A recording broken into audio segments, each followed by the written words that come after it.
ओम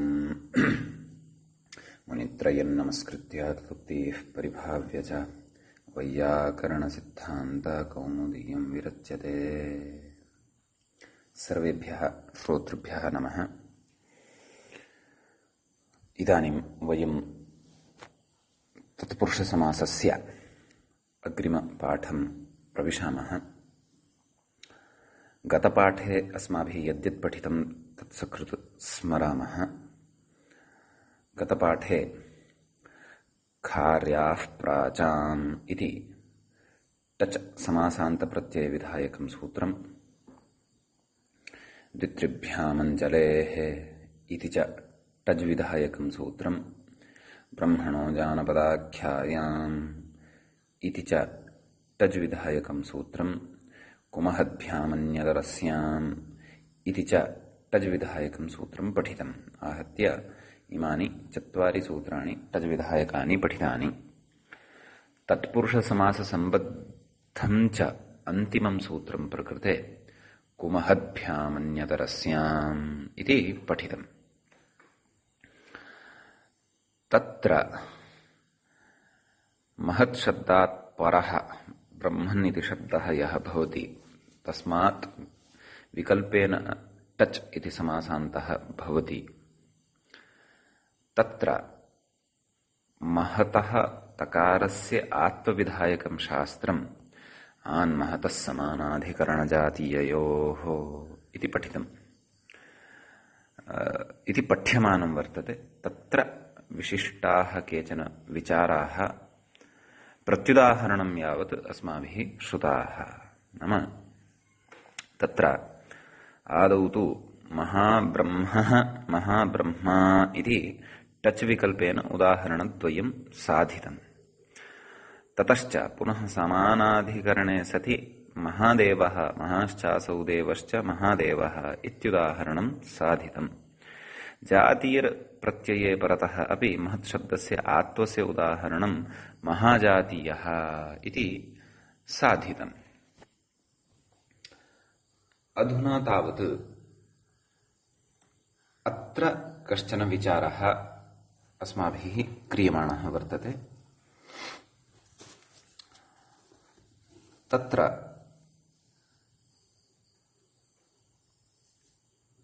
समानाधिकरणपदस्य चारितार्थ्यं महतः सेवा महत्सेवा इत्यत्र प्रतिपादितम्। तत्र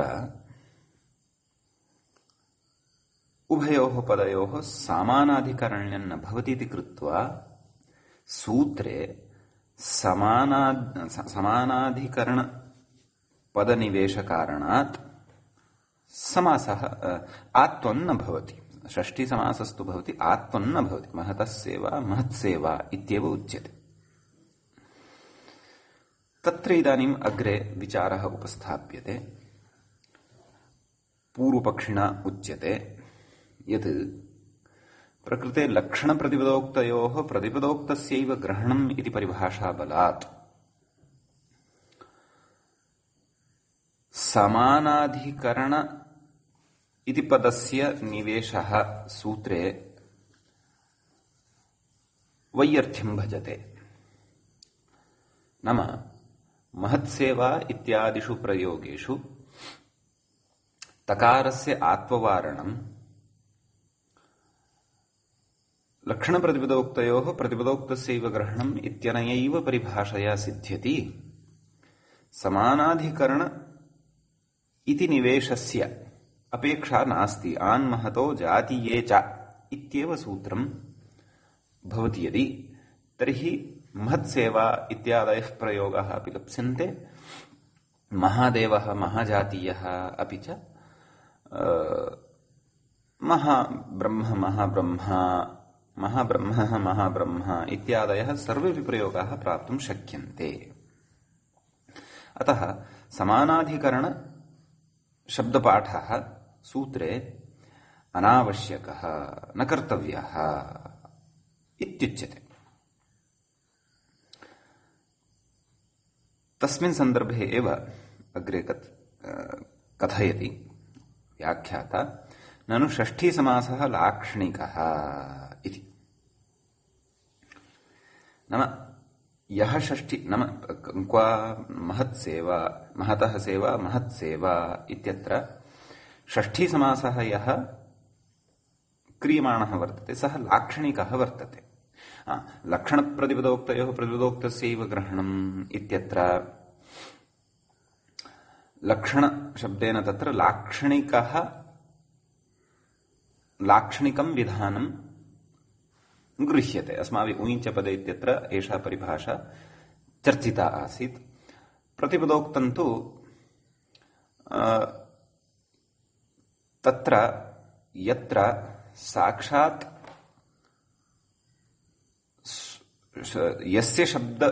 यच्छब्दविषयकं विधानं क्रियमाणं भवति तच्छब्दपाठः साक्षात् सूत्रेण निर्दिष्टः कृतः भवति वैखर्या। नाम यत्र इदानीं यथा महतः सेवा इत्यत्र महत् शब्दस्य षष्ठ्यन्तस्य सेवा इत्यनेन सह समासः क्रियते। तत्र षष्ठी समासः उच्यते षष्ठी इत्यनेन, परन्तु तत्र साक्षात् महत् शब्दस्य पाठः न कृतः। क्व सूत्रे लक्षणं नाम सूत्रं, तेन सूत्रेण क्रियमाणं विधानं लाक्षणिकम् इति। प्रतिपदोक्तम् अपि नाम प्रतिपदोक्तकार्यमपि केनचन सूत्रेण एव विधीयते, परन्तु तत्प्रतिपदोक्तम् अपि च लाक्षणिकम् अनयोः मध्ये कश्चन भेदः यः अस्ति सः भेदः ज्ञातव्यः। नाम यत्र येन सूत्रेण महत् शब्दस्य प्रकृते संगमनं कृत्वा अवगन्तव्यं, सा परिभाषा स्मर्तव्या। यत् सूत्रेण महत् शब्दस्य साक्षात् ग्रहणम् अकृत्वा समासः उच्यमानः वर्तते सः समासः लाक्षणिकः। यत्र तु येन सूत्रेण महत् शब्दस्य साक्षात् पाठः क्रियमाणः वर्तते, नाम महत् इति पदम् उक्त्वा प्रतिपदोक्तं, नाम प्रतिपदम् उक्तं येन सूत्रेण साक्षात् प्रतिपदम् उक्त्वा, नाम महत् इति पदम् उक्त्वा येन सूत्रेण विधानं क्रियमाणं वर्तते अथवा यत् समासकार्यं क्रियमाणं वर्तते तत् प्रतिपदोक्तकार्यं वर्तते। तत् कथम् अत्रापि उभयोः स्पष्टता भविष्यति भवताम्। तदेव कथयति, नाम षष्ठीसमासः प्रकृते लाक्षणिकः वर्तते। क्व महतः सेवा महत्सेवा लक्षणया गृह्यते। कुतः नाम साक्षात् नाम षष्ठी समासविधायकं शास्त्र किं षष्ठी एतावदेव। तत्र महत् शब्दः न पठितः। सर्वेपि षष्ठ्यन्ताः तत्र गृह्यन्ते, षष्ठ्यन्तानां समर्थेन पदेन सह समासः भवति इति तत्र सर्वेपि षष्ठ्यन्ताः गृह्यन्ते। नाम तत्र महत् शब्दः प्रतिपदोक्तत्वं न भजते। महत् इति शब्दस्य समर्थेन समासः भवतु, महत् इति षष्ठ्यन्तस्य समर्थेन समासः भवतु इति तत्र नोच्यते। तत्र तु यः कोऽपि यत्किमपि षष्ठ्यन्तं पदं वर्तते तस्य समर्थेन समासः भवति इत्युच्यते। अतएव सः षष्ठीसमासः लाक्षणिकः अस्ति। यदि तु महत् शब्दपाठं कृत्वा सूत्रे एव महत् शब्दपाठं कृत्वा महत् इति षष्ठ्यन्तस्य समर्थेन समासः भवतु इति यदि स्यात् तर्हि तु प्रतिपदोक्तसमासः सः भवितुम् अर्हति, परन्तु तथा नास्ति। षष्ठी इत्यत्र सामान्येन निर्देशः कृतः षष्ठी इत्यनेन सूत्रेण। अतः षष्ठीसमासः लाक्षणिकः। अग्रे कथयति समस्यमानपदं विशिष्य, नाम कुतः लाक्षणिकः तत् कथयति।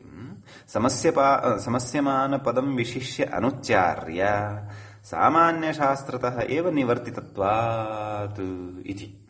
नाम समस्यमानं पदं यद् वर्तते किं महत् इति विशिष्य अनुच्चार्य तस्य अनुच्चारणं विधाय नाम उच्चारणं न कृत्वा सामान्यशास्त्रत एव निवर्तितत्वात् नाम षष्ठी इति सामान्यशास्त्रं यद् वर्तते तेनैव तस्य निर्वर्तितत्वात् निर्वर्तनं भवति नाम विधानं भवति। अतः तदेव लाक्षणिक लक्षणप्रतिपदोक्तेः इत्यत्र लक्षण इति शब्देन लाक्षणिकं विधानम् अवगन्तव्यं। लाक्षणिकं च विधानं नाम यत्र समस्यमानपदं नोच्चार्यते येन सूत्रेण, यथा प्रकृते षष्ठी इत्यत्र महत् शब्दः नोच्चार्यते इति। किञ्च सन्महत्परमोत्तमोत्कृष्टाः पूज्यमानैः इत्ययं समासस्तु सन्महदादिशब्दं समस्यमानं विशिष्योच्चार्य विहितत्वात् प्रतिपदोक्तः। एवं खलु अस्माभिः इदानीं क्व महाब्रह्मः महाब्रह्म महादेवः इत्यादिषु प्रयोगेषु तत्र समासविधानं येन कृतं तद् सन्महत्परमोत्तमोत्कृष्टाः पूज्यमानैः इत्यनेन कृतम्। तत्र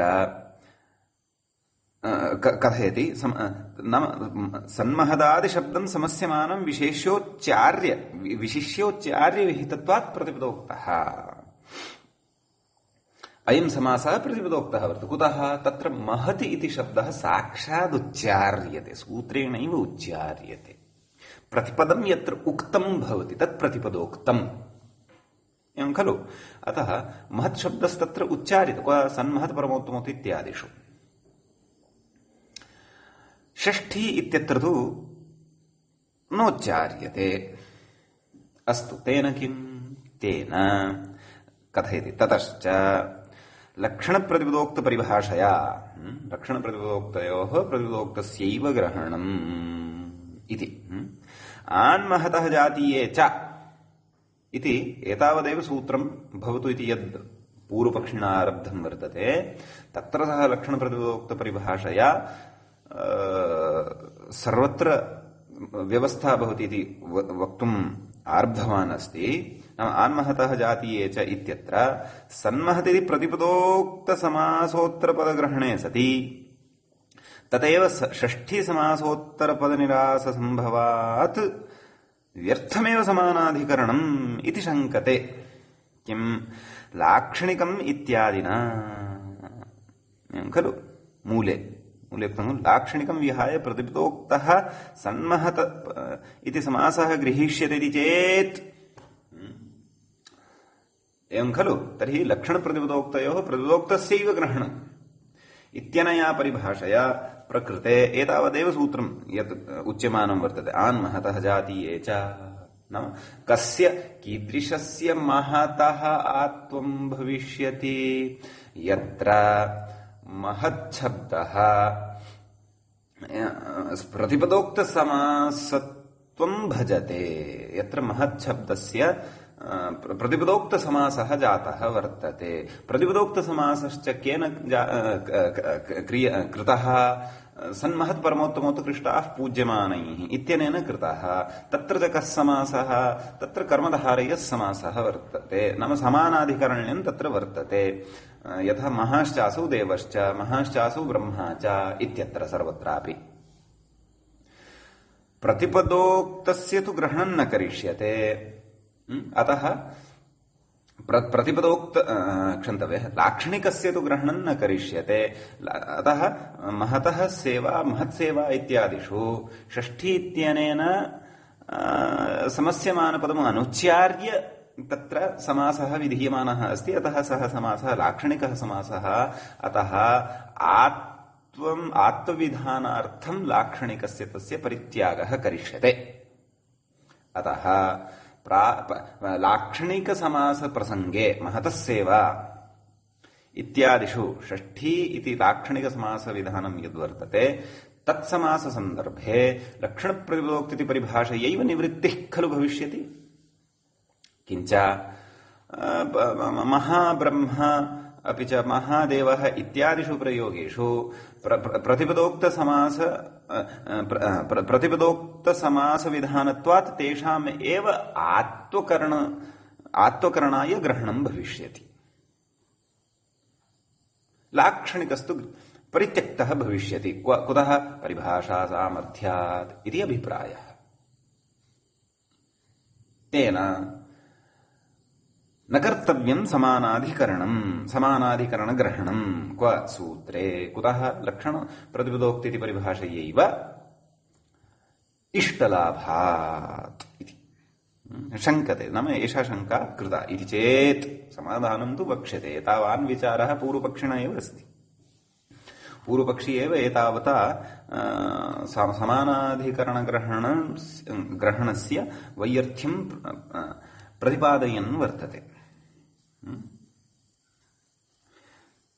अतः तस्य इति शङ्कां कृत्वा अग्रे कथयति, परिहरति, नाम परिहारं करोति।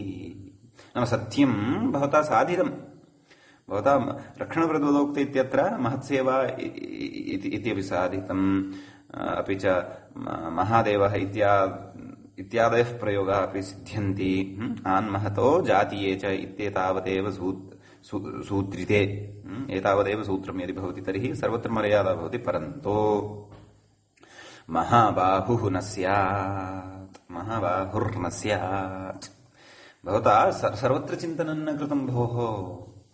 समानाधिकरण इति पदस्य समानाधिकरणग्रहणापेक्षा अस्ति एव, नाम समानाधिकरण इत्यस्य अपेक्षा इति ग्रहणं कर्तव्यमेव। कुतः? तदभावे महाबाहुर्न स्यात्। महाबाहुः इत्यत्र बहुरीहौ कथं विग्रहः? महान्तौ बाहू यस्य इति विग्रहः। तर्हि प्रकृते आत्मन्न सिद्ध्येत्। कुतः? तत्र अग्रे कथयति, अस्य समासस्य अनेकमन्यपदार्थे इति सामान्यविहितत्वात् प्रतिपदोक्तत्वाभावात् उत्तरपदे परे आत्मन्न स्यात्। लाक्षणिकस्य षष्ठी इत्यादिकस्य समासस्य आत्मन्न भविष्यति इत्युक्तं खलु? तद्वत् महान्तौ बाहू यस्य प्रकृते समासः केन विधीयते उच्यताम् इति चेत् अनेकमन्यपदार्थे इत्यनेन खलु बहुरीः समासः वक्तव्यः। अस्तु, तर्हि अनेकमन्यपदार्थे इति यः समासः, सः समासः लाक्षणिकः उत लाक्षणिकः आहोस्वित् प्रतिपदोक्तः इति चेत् लाक्षणिकः। तर्हि यथा षष्ठी समासस्य लाक्षणिकत्वात् महतः सेवा इत्यादिषु भवता समासः वार्यते इत्युच्यते, क्षन्तव्यः, आत्वं वार्यते इत्युच्यते। तद्वत् प्रकृते अपि अनेकमन्यपदार्थे इत्यत्रापि अयं समासोऽपि लाक्षणिक एव खलु? कुतः? नाम समस्यमानपदस्य अनुच्चारितत्वात्। प्रकृते क्व महत् शब्दः पठितः, क्व बाहु इति शब्दः पठितः। अतः लाक्षणिकत्वात् प्रकृतेऽपि आत्मन्न स्यात्। तर्हि अपेक्षितं तु आत्मम् अस्ति एव, महाबाहुः, महान्तौ बाहू यस्य। तर्हि प्रकृते आत्वाभावात् प्रकृतेऽपि महद्बाहुः इति अनिष्टापत्तिः स्यात्, या तु नापेक्षिता। अतः तत्र कथयति, अतः समानाधिकरणग्रहणम् इत्यर्थः। अतः तत्र नाम बहुव्रीह्यादिषु लाक्षणिकेषु समासेषु समानाधिकरणग्रहणचारितार्थ्यम् अस्ति भोः इत्युच्यते। कुतः? यतः तत्र समानाधिकरणमस्ति एव खलु। महान्तौ बाहौ यस्य, तत्र महान्तौ अपि च बाहू इत्यनयोः मध्ये समानाधिकरण्यं वर्तते एव। अतः समानाधिकरण्ये सति प्रकृते आत्वं भवतु, केन भवतु? आन्महतः समानाधिकरणजातीययोः इत्यनेन भवतु। तत्र च आत्मम् आन्महतो जातीये च इत्यनेन नैव सेत्स्यति भोः। अतः समानाधिकरणग्रहणम् अपेक्षितम् इति समानाधिकरणग्रहणं सूत्रकारेण अतीव विचिन्त्य कृतं वर्तते। अतः तस्य इदं ग्रहणं प्रकृते समर्थितम्।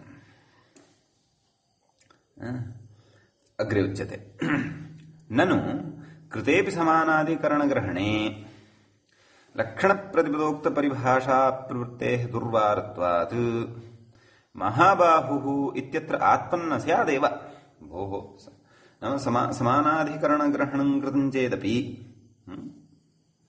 लक्षणप्रतिपदोक्तयोः इति परिभाषायाः उपस्थितिः भवत्येव खलु। लक्षणप्रतिपदोक्तयोः प्रतिपदोक्तस्यैव ग्रहणम्। समानाधिकरणग्रहणे सत्यपि अस्याः परिभाषायाः उपस्थित्या अनेकमन्यपदार्थे इति लाक्षणिकसमासवेलायाम् अपि सा परिभाषा उपतिष्ठते एव खलु। तस्याः वारणं न भवति खलु दुर्वारत्वात्, नाम तस्याः वारणं दुश्शकम्। अतः महाबाहु इत्यत्र तथापि आत्मन्न स्यात् खलु। कुतः? परिभाषायाः प्रवृत्तेः। अतः तादृशशङ्कायाः परिहारायापि कथयति किम्? तस्मादिति मूले उक्तं किम्? तस्मात् लक्षणप्रतिपदोक्तयोः प्रतिपदोक्तस्यैव ग्रहणम् इति परिभाषा नेह प्रवर्तते। कुतः न प्रवर्तते? समानाधिकरणग्रहणसामर्थ्यादिति मूले उक्तम्। एवञ्च लक्षणप्रतिपदोक्तपरिभाषां बाधित्वा लाक्षणिकस्यापि ग्रहणार्थम् समानाधिकरणग्रहणम् इति भावः। नाम लाक्षणिकसमासस्यापि लाक्षणिकस्य समासस्यापि ग्रहणार्थं, नाम लाक्षणिकसमासविधाने सत्यपि आत्वं यथा स्यात् तदर्थं तत्र च, नाम लाक्षणिकसमाससन्दर्भे अपि लक्षणप्रतिपदोक्तपरिभाषा न प्रवर्तते। तेन महाबाहुः इत्यादिना सिद्धिः भवति। कुतः? अनेकमन्यपदार्थे इति लाक्षणिकसमासः तत्र वर्तते। अतः तस्याः परिभाषायाः लाक्षणिकसमाससन्दर्भे प्रवृत्तिः न स्यात्। तदर्थं समानाधिकरणग्रहणम् अथवा समानाधिकरणग्रहणं बलात् सा परिभाषा प्रकृते लाक्षणिकसन्दर्भे न प्रवर्तते इति। तर्हि सर्वत्र इदानीम् एतादृशनियमे कृते सर्वत्रापि सन्नियमनं जायते। महतस्सेवा इत्यत्र असमानाधिकरणे सत्येव न सिद्ध्यति आत्वम्। महान्तौ बाहौ यस्य तत्र तु समानाधिकरण्यत्वात् परिभाषायाः समानाधिकरणग्रहणसामर्थ्यात् बाधात् आत्मं सिद्ध्यति। महाबाहुः इत्यादयः प्रयोगाः अपि सिद्ध्यन्ति। अतः समानाधिकरणग्रहणस्य चरितार्थता प्रतिपाद्यते, औचित्यम् एवं रीत्या युक्त्या प्रतिपाद्यते। एतावान् विचारः समानाधिकरणग्रहण समर्थनाय कृतः। अग्रे कथयति व्याख्याता, न च सुमहान्तौ बाहू यस्य सः सुमहाबाहुः इत्यत्र कथमात्वम्? कश्चन विचारः क्रियमाणः अस्ति। मूलेनोक्तः परन्तु विचार्यमाणं वर्तते। उद्ग्रन्थस्थः विचारः स्यात्, परन्तु एतावत्पर्यन्तं कृतः यः विचारः सः अवगतः यदि, तर्हि अस्य विचारस्य अवगमायापि नास्ति क्लेशः। प्रयोगः अस्ति। कः? सुमहाबाहुः। सुमहान्तौ बाहू यस्य सः सुमहाबाहुः इत्यत्र कथमात्वम्? कुतः? आत्मविधेः पदाङ्गाधिकारस्थत्वाभावेन, पदाङ्गाधिकारे तस्य च दन्तस्य च इत्युच्यते खलु, तदन्तविध्यभावादिति वाच्यम्। नाम एवं न वाच्यम्। नाम सुमहाबाहुः इत्यत्र आत्मन्न भवति। कुतः? यथा आत्मविधानं यद्वर्तते तद् पदाङ्गाधिकारयोः नान्तर्भवति। षष्ठाध्यायस्य अथवा षष्ठाध्यायस्य चतुर्थपादे वा, सप्तमाध्यायस्य चतुर्थपादात् किमपि अङ्गाधिकारः, ततोपि अग्रे पदाधिकारः आरभ्यते। तत्र आत्मविधिः नान्तर्भवति। अतः आत्मविधिः न भवति यदि, तर्हि पदाङ्गाधिकारे तस्य दन्तस्य च इति परिभाषायाः अनुपस्थितिः भवति। अनुपस्थितिः भवति यदि, तर्हि महदन्तस्य, मच्छब्दस्य तु आत्मं भवति, परन्तु महदन्तं प्रकृते किं वर्तते? सुमहत् इति वर्तते। सुमहत् इति शब्दः महदन्तः वर्तते। अतः तत्र महत्शब्दस्य आत्मन्न भवति इति न वाच्यं। कुतः? उत्तरपदाक्षिप्तपूर्वपदस्य तत्र उत्तरपदे इति अधिकारः आयाति भोः। उत्तरपदे इत्यस्मिन् अधिकारे इदं पठितम्। उत्तरपदाक्षिप्तपूर्वपदस्य नाम उत्तरपदेन इदानीं पूर्वपदं महत् इति आक्षिप्यते। पूर्वपदस्य महता विशेषणे सति, तस्य महत् इत्यस्य विशेषणे सति तदन्तविधिलाभः नाम तदन्तविधिः लभ्यते खलु। महत् इत्यस्य तत्र विशेषणत्वं भजेत किं सु इति। अतः सामान्येन तदन्तविधिः तत्र लप्स्यते एव येन विधिस्तदन्तस्य इत्यनेन। अतः सुमहाबाहु इत्यत्रापि आत्वं भवति, सुमहत् शब्दस्यापि आत्वं भवितुम् अर्हति, क्लेशो नास्ति इति।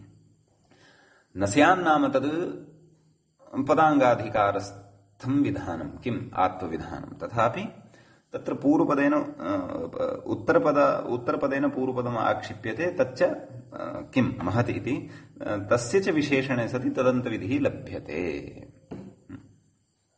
अग्रे कथयति परममहत्परिमाणवान् इत्यत्र तु महतः परिमाणं महत्परिमाणं नाम कश्चन प्रयोगः। कः? परममहत्परिमाणवान्। तर्हि तत्र कुतः न आत्वं? यथा सुमहाबाहु इत्यत्र आत्वं, तर्हि परममहापरिमाणवान् इति कुतः न उच्यते? परममहत्परिमाणवान् इति कुतः उच्यते? तत्र कुतः आत्वं न क्रियते महच्छब्दस्य? तत्र कथयति इत्यत्र तु महतः परिमाणं महत्परिमाणं, यथा महतस्सेवा महत्सेवा इति तद्वत् एवं रीत्या विगृह्य परमं महत्परिमाणम् इति षष्ठीसमासगर्भः कर्मधारयः इति दिक्। तत्र षष्ठीसमासः वर्तते भोः। षष्ठीसमासगर्भः कर्मधारयः तत्र वर्तते। षष्ठीसमासश्चेत् समानाधिकरण्यत्वं न लभ्यते, समानाधिकरण्याभावे आत्वमपि न भवति इति तत्र संगतिः ज्ञातव्या इत्यर्थः।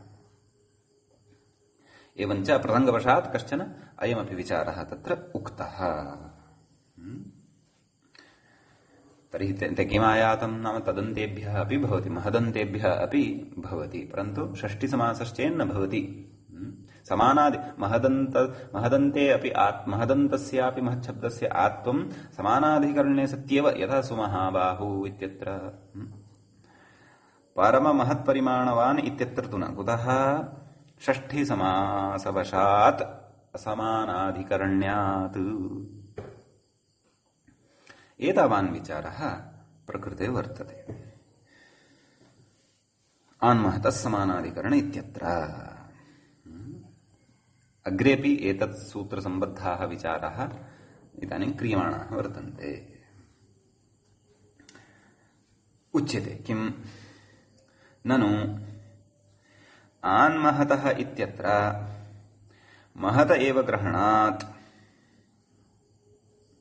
आन्महतः समानाधिकरणजातीययोः तत्र महत् इत्यस्य शब्दस्य एव आत्वं भवति, तस्य तकारस्य एव आत्वं भवति ग्रहणात्। द्व्यष्टनः अग्रे सूत्रं पठिष्यते अचिरादेव। एतत् सूत्रविचारानन्तरं सूत्रं पठिष्यते। द्व्यष्टनः संख्यायाम बहुव्रीह्यशीत्योः इति सूत्रम्।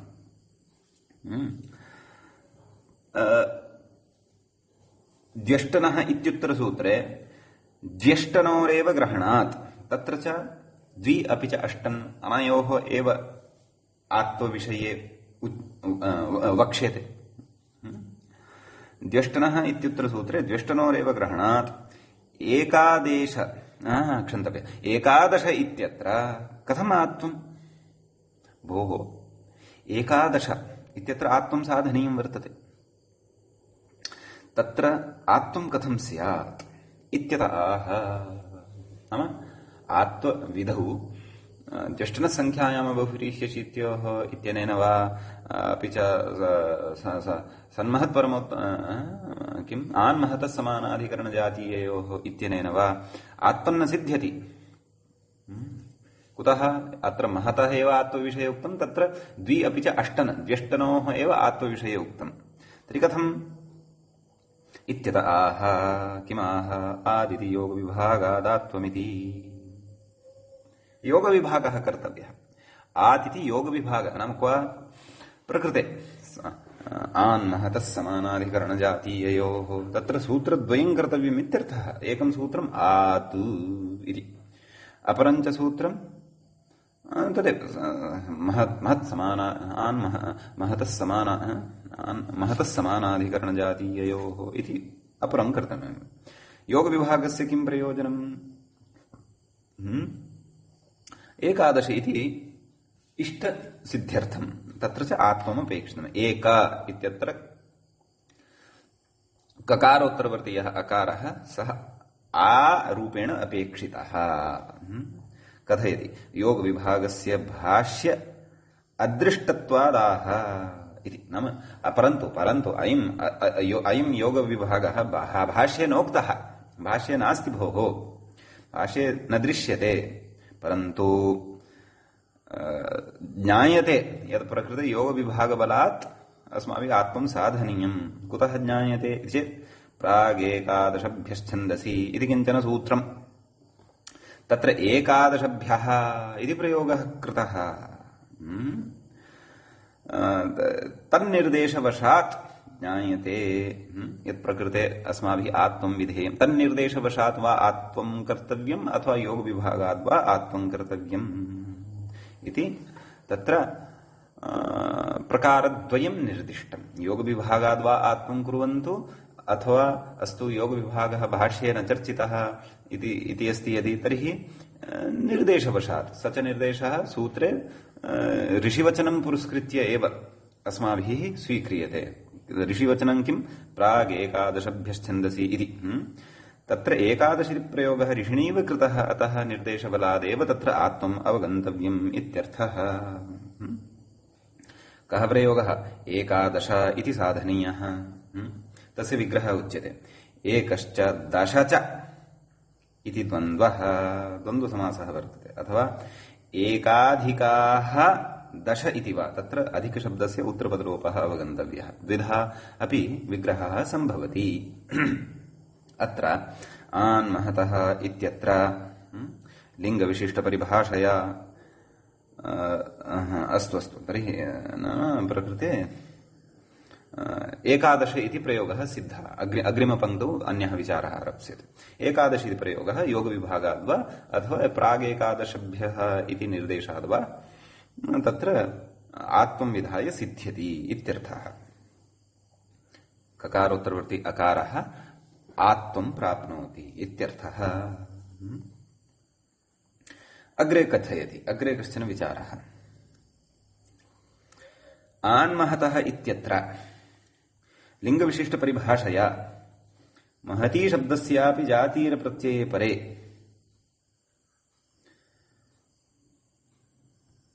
महती जातीया इति स्यात्। एषः किं कथयन्नस्ति नाम आन्महतः समानाधिकरणजातीययोः इत्यत्र प्रातिपदिकग्रहणे लिङ्गविशिष्टस्यापि ग्रहणम् इत्यस्याः परिभाषायाः उपस्थित्या लिङ्गान्तरं यद्वर्तते, किं स्त्रीलिङ्गं यद्वर्तते तत् स्त्रीलिङ्गे विद्यमानस्य महती शब्दस्यापि आत्मं स्यादिति। तर्हि महती शब्दस्यापि जातीयर प्रत्ययपरे, नाम जातीयर इति प्रत्ययः यदा क्रियते तदा तत्रापि आत्मं स्यात्। यतः आन्महतः इत्यनेन आत्मं खलु क्रियमाणं वर्तते, तत्र महत् इति क्रियापदं पठितं, महत् इति प्रातिपदिकं पठितं वर्तते। तत् प्रातिपदिकपठने प्रातिपदिकग्रहणे लिङ्गविशिष्टस्य व्याकरणम् इति परिभाषया महती इति स्त्रीलिङ्गस्थः यः प्रयोगः तत्रापि आत्मं स्यात्। आत्मं स्यात् तर्हि कः प्रयोगः स्यात्? महती जातीया इति अत्र पाठभेदः दृश्यते। अत्र कश्चन दोषः जातः इति मम भाति। यतः स्त्रीलिङ्गस्थं प्रातिपदिकं यदि ग्राह्यं तर्हि किं प्रातिपदिकं ग्राह्यं? महती इति खलु ग्राह्यं। तस्य लिङ्गविशिष्टपरिभाषया यदि आत्मं प्राप्तं तर्हि महता जातीया इति खलु भवेत्। महती इत्यत्र ईकारस्य आत्मं विधाय महता जातीया इति खलु स्यात्। अतः महता जातीया स्यात् इति वक्तव्यं वस्तुतः व्याख्यात्रा, परन्तु तत्र लेखनदोषो वा कः दोषो वा इति भवितुमर्हति। अतः अत्र मया पाठभेदः दृष्टः। अन्यत्र बालमनोरमा पाठे क्वचित् महाजातीया इति अस्ति। महाजातीय इति प्रयोगस्तु उपेक्षितः एव, अतः सोऽपि पाठः न शुद्धः इति मे भाति। अतः महता जातीया इति प्रयोगं पुरस्कृत्य तत्र आपत्तिः प्रकटनीया इत्यतः आह महती जातीया, अतः अत्र महता जातीया इति कृत्वा पङ्क्तेः समन्वयनं कर्तुं पश्यन्तु, तदा स्पष्टता भविष्यति। अन्यथा भ्रमोत्पादिका एषा पङ्क्तिः अस्ति व्याख्यायाः। अस्तु, तर्हि महता जातीया इति प्रयोगः यथा न स्यात् तदर्थं किं कथयति? महती शब्दस्य पुंवत्कर्मधारय जातीयदेशीयेषु इति पुंवद्भावे कृते आत्वं, नाम आदौ पुंवद्भावः क्रियते, पुंवद्भावानन्तरं तस्य महत् इति शब्दः लप्स्यते। तस्याम् अवस्थायां प्रकृते आन्महतः समानाधिकरणजातीययोः इत्यनेन आत्वं भवति। अतः तत्र महाजातीया इति प्रयोगः सिद्ध्यति इति अग्रे कथयति। न च परत्वात् पुंवत्वं बाधित्वा आत्वं स्यादिति वाच्यं। नाम परत्वात् नाम परशास्त्रं किम् आन्महतः समानाधिकरणजातीययोः इति, पूर्वशास्त्रं किम् पुंवत्कर्मधारे जातीयदेशीयेषु इत्यनेन विधीयमानं पुंवत्वम्।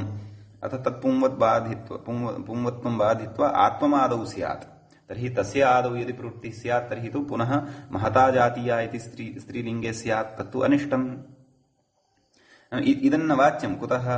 आन्महतः इत्यत्र लिङ्गविशिष्टपरिभाषा न प्रवर्तते। प्रकृते लिङ्गविशिष्टपरिभाषायाः प्रवृत्तिरेव नास्ति। तर्हि प्रवृत्तिः यदि नास्ति तर्हि स्त्रीलिङ्गस्थं रूपमेव न गृहीतं भविष्यति। किन्निमित्तम्?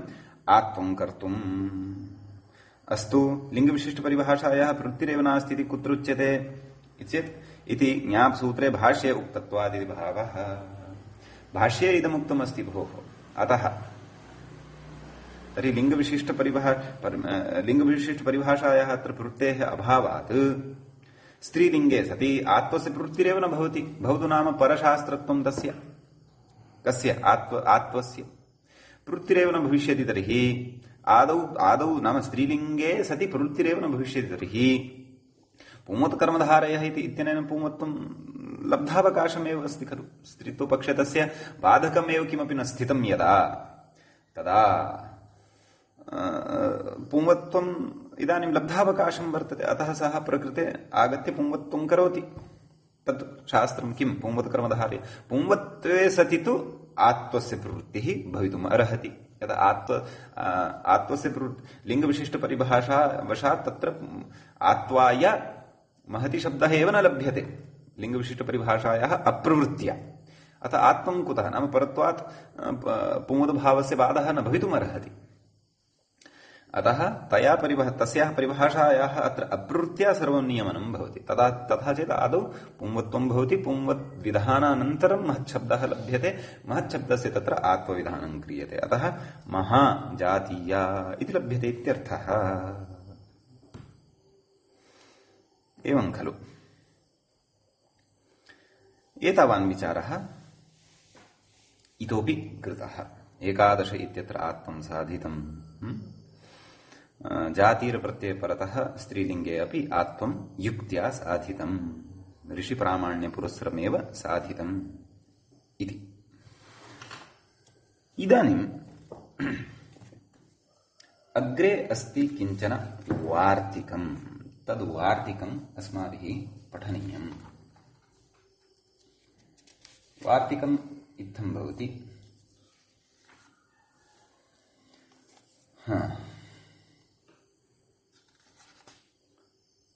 वार्तिकपाठः मया क्रियते। महत आत्वे घासकरविशिष्टेषु उपसङ्ख्यानं पुंवद्भावश्च इत्यस्ति।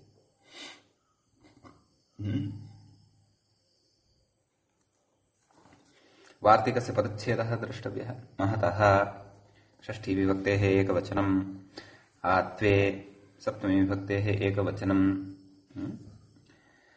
घासकर विशिष्टेषु उपसंख्यानम्, घासश्च करश्च विशिष्टश्च, घासकर विशिष्टाः तेषु घासकर विशिष्टेषु उपसंख्यानम्। प्रथमान्तं पदम् पुंवदभावः इत्यपि प्रथमान्तं पदम् पुल्लिङ्गे च इति अव्ययपदम्।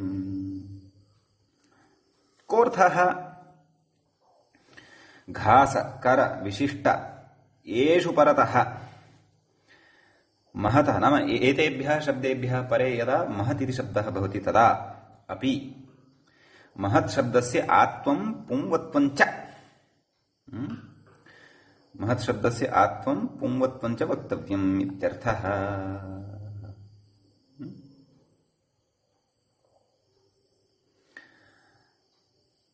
तत्र उच्यते भोः ननु आन्महतः इत्यात्वे पुंवत्कर्मधारे जातीयदेशीयेषु च इति पुंवत्वे च सिद्धे किमर्थमिदम् इत्यत आह।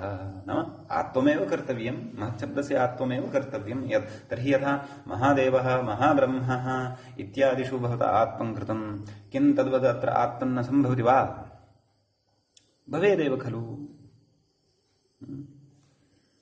इत्यत आह। तादृशशङ्कायां जातायाम् उच्यते किम् असमानाधिकरण्यार्थमिदम्।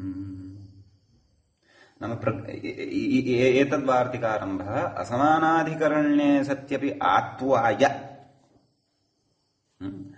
एतावता अस्माभिः महत्सेवा इत्यादिषु आत्वं न कृतं। कुतः? समानाधिकरणम् अस्ति तत्र उक्तम्। आन्महतः समानाधिकरणजातीययोः। अतः तत्र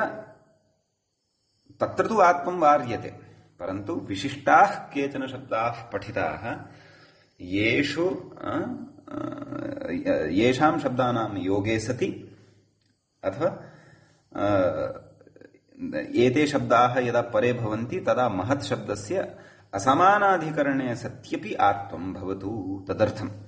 नाम घासकर विशिष्ट एते शब्दाः यदा महत् शब्दात् परे भवन्ति असमानाधिकरण्यत्वं च भजन्ते तदा तदापि महत् शब्दस्य आत्मं पुंवदभावश्च भवतु। एतदर्थं प्रकृते अस्य वार्तिकस्य आरम्भः कृतः वर्तते इत्यर्थः। एवं किल? अस्तु, क्रमशः एकमेकम् उदाहरणं पश्यामः। प्रथमम् उदाहरणं दत्तं किम्? मूले महतः महत्या वा घासः महाघासः।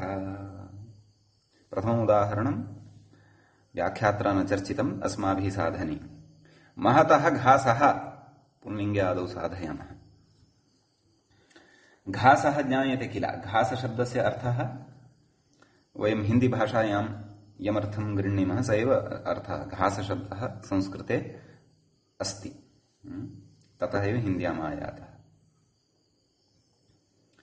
महान् कश्चन वर्तते, तस्य घासः नाम हरिततृणानां सन्दर्भे घासशब्दः लोकभाषायाम् अद्यतनलोकभाषायाम् उपयुज्यते हिन्द्यां। संस्कृते कदाचित् अर्थान्तराणि अपि भवितुमर्हन्ति, तदर्थं कोशः द्रष्टव्यः। तर्हि महतः घासः महाघासः इत्युच्यते। तत्र असमानाधिकरण्यं वर्तते। कुतः? महतः इति षष्ठी वर्तते, घासः इत्यत्र प्रथमा वर्तते। अतः असमानाधिकरणे सत्यपि आत्वं भवतु, तदर्थमिदं वार्तिकम्। एतेन आत्वं भवति महत् आ महाघास महाघास इति सिद्ध्यति। स्त्रियामपि महाघास इत्येव प्रयोगः। तत्र विग्रहः कथं?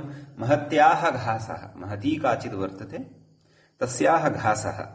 तत्रापि तत्र आदौ पुंवदभावः केन? अनेनैव वार्तिकेन। कुतः? यदा पुंवदकर्मधारे जातीयदेशीयेषु इत्यनेन पुंवत्वं न प्राप्नोति। कुतः? सः कर्मधारेयस्थः एव विषयः, प्रकृते तु कर्मधारेयः न। अतः तेन पुंवत्वमपि न प्राप्नोति। अतः अनेन वार्तिकेन आदौ पुंवत्वं कर्तव्यम्। पुंवत्वात् महत् इति शब्दः लभ्यते। महत् शब्दस्य तर्हि तत्र आत्वं भवति। अतः महाघास इति स्त्रियामपि महाघास इत्येव प्रयोगः सिद्ध्यति। अग्रिमम् उदाहरणं दत्तं महाकरः। करः नाम हस्तः। महतः करः महाकरः वार्तिकेन आत्वम्। असमानाधिकरणे सत्यपि आत्वम्। महत्याः करः अपि महाकरः इत्येव।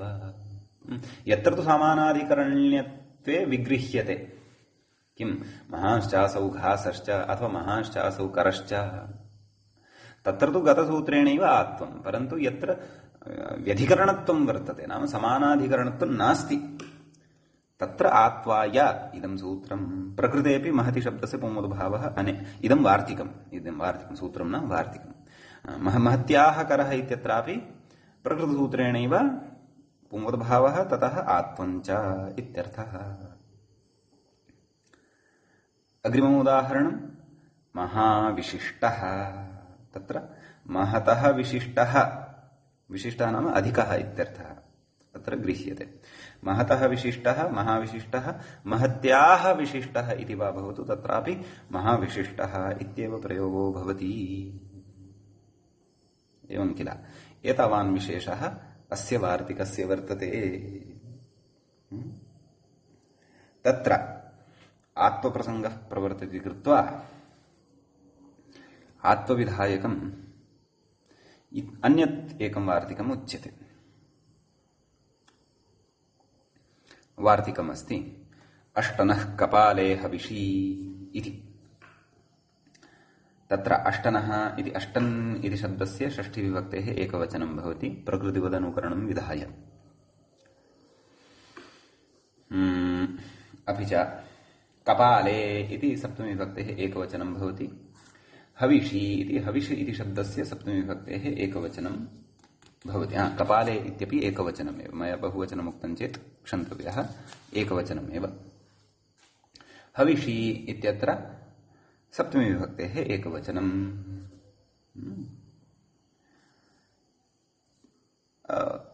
कः वार्तिकस्य अर्थः उच्यमानः अस्ति केन? व्याख्यात्रा। कपाले उत्तरपदे हविषिवाच्ये अष्टनः आत्वं वक्तव्यम् इत्यर्थः खलु। हविः नाम यज्ञः, यज्ञपदार्थविशेषः। तद् कथन विवक्षायां नाम हविषः अर्थः गम्यमानः स्यात् तदा अष्टन इति नकारान्तात् शब्दात् परे यदा कपालशब्दः भवति तदा तस्य आत्मं वक्तव्यम्। प्रयोगः कः अपेक्षितः? अष्टाकपालः इति प्रयोगः साधनीयः वर्तते। कथं प्रक्रियाक्रमः इति चेत् अष्टसु कपालेषु संस्कृतः पुरोडाशः इति विग्रहः इति तद्धितार्थे द्विगुः भवति। केन? तद्धितार्थोत्तरपदसमाहारे च द्विगुसमासः। प्रायोगसंज्ञासु लुक् का स्थितिः आगता? अष्टन कपाल इति। अलौकिकविग्रहः कथम्? अष्टन सुप् कपाल सुप् इति सप्तमी विभक्तेः बहुवचनं सुप् इति। अतः अष्टन कपाल इति आयाति। ततः संस्कृतं भक्षाः इत्यनेन अण का स्थितिः जायते? अष्टन कपाल अण संस्कृतं भक्षाः इत्यस्मिन् अर्थे। स च अर्थः विस्तरेण तद्धितेषु स्फुटीकरिष्यते। ततः द्विगोर्लुगनपत्ये इत्यनेन सूत्रेण लुक् अणः लुक् भवति। अर्थस्तु तिष्ठति प्रत्ययलक्षणादि विधाय। अतः किमवशिष्टम् अन्ते? अष्टन् कपाल इत्येव खलु अवशिष्टम् प्रकृतवार्तिकेन। केन? अष्टनः कपाले हविषी कपालशब्दे परतः आत्वं भवति, न स्थाने आ, अष्टा अष्टाकपालः इति सिद्ध्यति। इसु सस्य ऋत्व विसर्गे अष्टाकपालः पुरोडाशः इति। तत्र नाम एषः हविः पदार्थः अष्टाकपालः वर्तते, नाम अष्टसु कपालेषु संस्कृतः वर्तते इत्यर्थः, परिष्कृतः वर्तते इत्यर्थः। कपालञ्च पात्रविशेषः।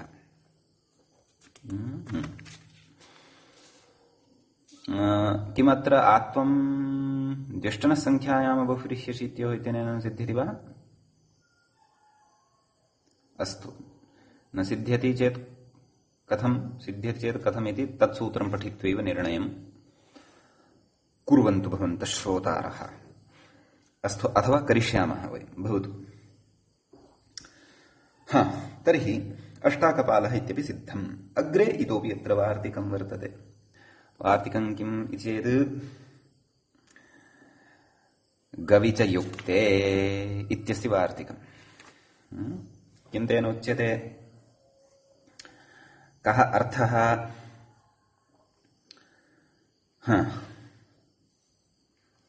कथयति वार्तिकमिदं तत्सूचयितुमाह वक्तव्यम् इत्यर्थः। अर्थः मूले स्वयमेव कृतः। किं? गोशब्दे परे गवि, गवि इति सप्तमी अस्ति खलु, अतः तस्मिन् इति उपतिष्ठते। यथा गतवार्तिके कपाले इत्यत्र सप्तमी श्रवणेन तस्मिन् इति निर्दिष्टे इति परिभाषा उपस्थिता, तद्वत्। किमुच्यते? गोशब्दे परे युक्ते इत्यर्थे गम्ये, युक्त शाकल्यलोपः तत्र, युक्ते इत्यर्थे गम्ये, नाम इत्यर्थे गम्यमाने अष्टनः आत्वं स्यात्, नाम अष्टनः आत्वं भवति इति वक्तव्यम् इत्यर्थः। गोशब्दे परे युक्ते इत्यर्थः। अस्तु, उदाहरणं साधनीयं वर्तते। अष्टागवं शकटं। गतवार्तिकात् अष्टनः प्रकृते अनुवर्तनम् अवगन्तव्यम्। इदं शकटम् अष्टागवम् अस्ति। अष्टागवम् इति शकटस्य उदाहरणम्। शकटं नाम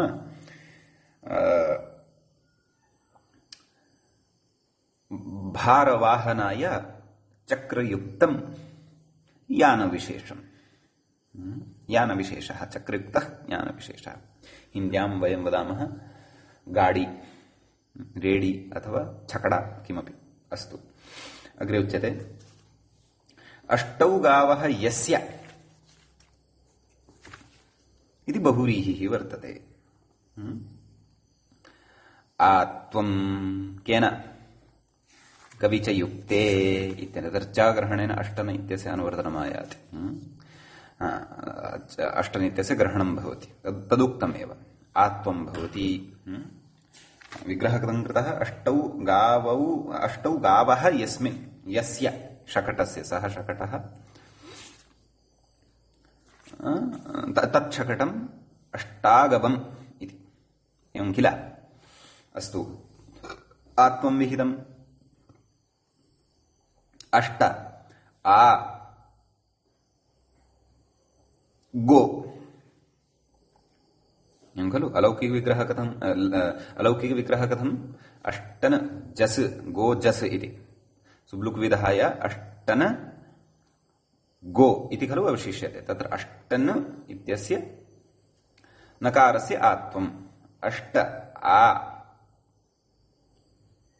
गो, सवर्णदीर्घः अष्टा गो इति आयाति। अष्टभिः गोभिः युक्तम् इत्यर्थः। नाम इदं शकटम् अष्टभिः गोभिः युक्तं वर्तते। अष्टगावः एतत् शकटं कर्षयन्ति इत्यर्थः। कर्षन्ति वा इति वा तत्र उच्यते। इदानीं रूपं किं साधनीयमस्ति? अष्टागवम् इति साधनीयम्। अष्टगु अथवा अष्टगो इति तु न साधनीयं खलु। अष्टागवम् इति च कथं चेत्स्यति? यदा तत्र समासान्तः टच् आयास्यति। समासान्त टचि सति ततः अवादेशे सति अष्टगव इति शब्दः निर्मितः भविष्यति। ततः सूकं पूर्वरूपादिकं कृत्वा अष्टागममिति सेत्स्यति, अष्टगममिति न अष्टागममिति सेत्स्यति। परन्तु टचकेन तत्र अस्ति विचारः। अतः कथयति अग्रे, ननु गोरतद्धितृकी इति टच विधेः तत्पुरुषमात्रविषयत्वात् अष्टागममिति कथमिति। भोः, टच कर्तव्यः केन? गोः अतद्धितलुकी नाम गोशब्दात् टच प्रत्ययः, गोशब्दान्तात् तत्पुरुषात् टच प्रत्ययः भवति कदा? अतद्धितलुकी सति। यत्र तद्धितलुक् न जातः भवति तत्र, तद्धितलुक् प्रसङ्गः यत्र नास्ति तत्र। तर्हि परन्तु सः विधिस्तु कः विधिः? गोरतद्धितलुकी इत्यनेन विधीयमानः टज विधिः तु तत्पुरुषमात्रविषयः। टज विधेः तत्पुरुषमात्रविषयत्वात् अष्टागममिति कथम् इत्यतः आह। तत्र समाधानमुच्यते। तर्हि तत्पुरुष एव भवति। प्रकृते तु अस्माभिः बहुव्रीहिः खलु कृतः। अष्टगावः यस्य शकटस्य सः तच्छकटम् अष्टागमम् इति बहुव्रीहिः कृतः। तर्हि प्रकृते बहुव्रीहौ कथम् टच समासान्तः इत्यतः आह। किम् आह? अच् प्रत्यन्वव इत्यत्र कथं सूत्रम्? अच् प्रत्यन्वव पूर्वात् सामलोम्नः इत्यत्र अच् इति योगविभागात् बहुव्रीहावप्यच् तत्र योगविभागः क्रियते। अच् इति एकं सूत्रं, प्रत्यन्वव पूर्वसामलोम्नः इति अपरं सूत्रं। तत्र प्रथमं यत् सूत्रं वर्तते तेन सामान्येन नाम योगविभागः कुतः क्रियते? नाम बहुव्रीहावपि अच् भवतु तदर्थं, स च समासान्तः। एवं खलु? न गोरतद्धितलुकी इत्यनेन टच विधीयते वा? सत्यं सत्यं, टच विधीयते, सत्यं। तर्हि टचा तु न सिद्धं, नाम गोरतद्धिलुकी टचा तु न सिद्धम्। अस्तु, टचा न सिद्ध्यते यदि तर्हि अचा साधयेम। स च अच् योगविभागेन कर्तव्यः।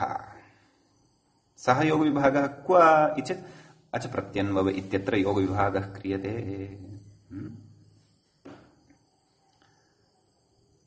बहुव्रीहावप्यच् अच् भवति। अतः प्रकृते अष्टगो अच् इत्यवस्थायाम् अवादेशे सति अष्टगव अ अचः अपि अ इत्येव अवशिष्यते। अष्टगव अ क्षन्तव्य अष्टागव अ अष्टागव इति सिद्ध्यति। सु सस्य रुते सु अं पूर्वरूपम् अष्टागवम् इति सिद्ध्यति इत्यर्थः। अग्रे कथयति, तत्पुरुषत्वे अष्टगवशब्दस्तजन्तः एव इत्याह अष्टानामिति। नाम तत्पुरुष शब्दे तु अष्टगवशब्दः यः वर्तते, अष्टगव वा अष्टागव इति वक्तव्यं खलु। अतः अत्र टीकायां किमुक्तम्? अष्टगव इति उक्तम्, अष्टागव इति वक्तव्यम्। अस्तु, पश्यामः, एकवारम् अग्रे पठामः। तत्पुरुषत्वे अष्टागवशब्दः टजन्तः एव इत्यतः आह। किम्? अष्टानामिति। नाम अष्टानां गवां समाहारः अष्टगवम् इत्युच्यते। तत्र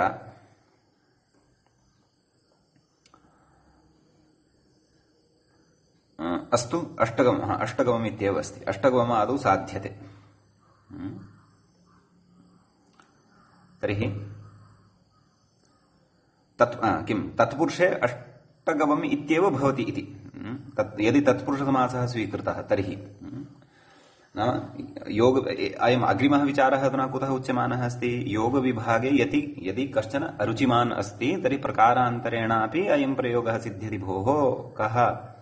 अष्टागवम् इति। अष्टागवम् इति प्रयोगः प्रकारान्तरेणापि सिद्ध्यति यदि अच् प्रत्यन्वव इत्यत्र योगविभागे भवताम् अरुचिः यदि तर्हि। एवं खलु। तर्हि तत्र उच्यते अष्टगवशब्दः टजन्तः एव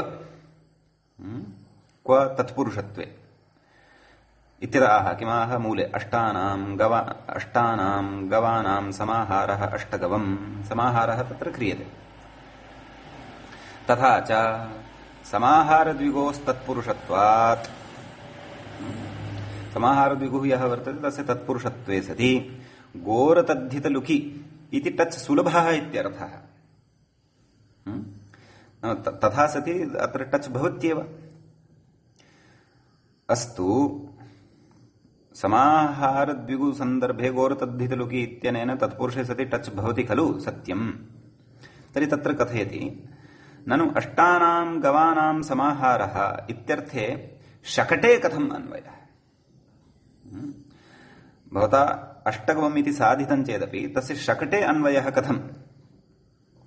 कुतः? युक्तार्थवृत्तित्वाभावात्। तत्र युक्तार्थवृत्तिः नास्ति खलु।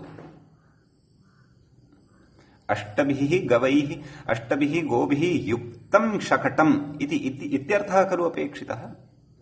समाहारे भवता अष्टगवम् इति तु साधितं, परन्तु युक्तार्थवृत्तिः नाम यः अर्थः वार्तिकस्य अपेक्षितः सः अर्थः नान्तर्भवति खलु अत्र। अतः शकटे अन्वये क्लेशः अस्ति। अष्टगवम् इति तु साधितं भवता, तत्पुरुषे साधितं, टजन्तं साधितं, पुनः अष्टगवमेव एतावता सिद्धं वर्तते, अष्टागवं पुनरपि न सिद्धं वर्तते। अतः युक्तार्थवृत्ति नाम युक्ते गवि च युक्ते इत्युक्तं, तर्हि युक्तार्थवृत्तेः अभावत्वात् शकटे अन्वयः कथम्? अष्टगवं शकटम् इति कथं भवता उच्यते? कथं वा आत्वम्, अपि च आत्वमपि कुतः भवति? यदि भवान् तत्पुरुषम् आदाय गोरतद्धितलुकि इत्यनेनैव टचं विदधाति तर्हि आत्वमपि कुतः स्यात् इत्यतः आह किमाह तद्युक्तत्वात् शकटम् अष्टागवम् इति वा। नाम समाहारद्विगु तत्पुरुषात् टचि व्युत्पन्नस्य अष्टगवशब्दस्य लक्षणया अष्टभिः गोभिः युक्ते वर्तमानस्य आत्वम् इत्यर्थः। नाम लक्षणया सह नाम तत्पुरुषान्तत्वात् टचि सति लक्षणया तत्र शकटे अन्वयं विधाय तत्र आत्वविधानं प्रकृतवार्तिकेन एवं रीत्यापि कर्तुं शक्यते यदि अच् प्रत्यन्वव इत्यत्र योगविभागे भवताम् अरुचिः। अतः प्रकारद्वयं मया उच्यते साधनाय। प्रकारद्वये यत्र यः प्रकारः उत्तमः इति भाति भवतां प्रामाणिकः इति भाति तेन प्रकारेण भवन्तः अष्टागवम् इति रूपस्य सिद्धिं कर्तुं शक्नुवन्ति इति एतावान् विचारः प्रकृते वर्तते। अतः अस्मिन् विषये भवन्तः श्रोतारः नितान्तं विचारणं करिष्यन्ति। मत्प्रतिपादनगतदोषाञ्च निश्चयेन सूचयिष्यन्ति इति उक्त्वा एव अद्यतनपाठः अत्र उपसंह्रियते। मुनित्रयं नमस्कृत्य तदुक्तिः परिभाव्य च वैयाकरणसिद्धान्तकौमुदीयं विरच्यते। सर्वेभ्यः श्रोतृभ्यः नमः।